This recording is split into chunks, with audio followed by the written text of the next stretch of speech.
La première épreuve du championnat de Belgique X30 Master à Mariembourg avait proposé un beau duel entre Fabio Kiltica et David Jacobs. C'est d'ailleurs à égalité parfaite au championnat que ces deux-là se retrouvent pour le deuxième rendez-vous de la saison à Francorchamps. Et dès les essais chronométrés, le duel annoncé a bien lieu avec un avantage de 43 millièmes d'avance seulement pour le poleman Fabien Kiltica sur son rival. Les manches qualificatives confirment cette hiérarchie avec Fabien Kiltica qui s'impose à 2 reprises, mais David Jacobs n'est jamais loin. Pour les places d'honneur, sa bataille ferme avec le français Jonathan Wemo et Justin Bonnès. Ils seront classés dans cet ordre dans le classement intermédiaire.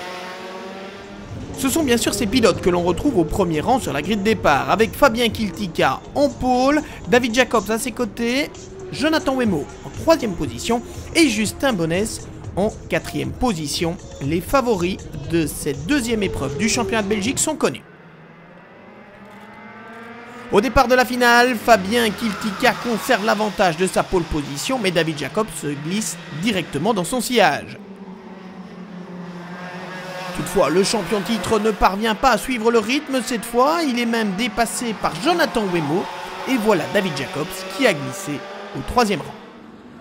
Il ne faut pas en conclure pour autant que ce sera une balade de santé pour Fabien Kiltica, bien au contraire, Jonathan Wemo est revenu dans les roues du Liégeois. Derrière, David Jacobs est 3e et il résiste pour l'instant aux assauts de Justin Bonnès.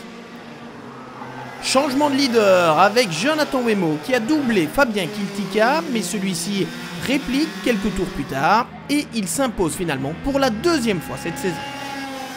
On s'attendait à avoir une grosse bagarre avec mon équipier David Jacob. On a fait un week-end parfait, donc pole, les 2 manches et la finale. Ça a été un peu chaud en finale avec Wemo. Il avait pris le pari de mettre un nouveau pneu à l'avant gauche, on le savait. Donc il est repassé avec 5 tours avant la fin. On s'est accroché et puis voilà, on a tenté le freinage et c'est passé et on gagne. Donc que du plaisir et que du bonheur.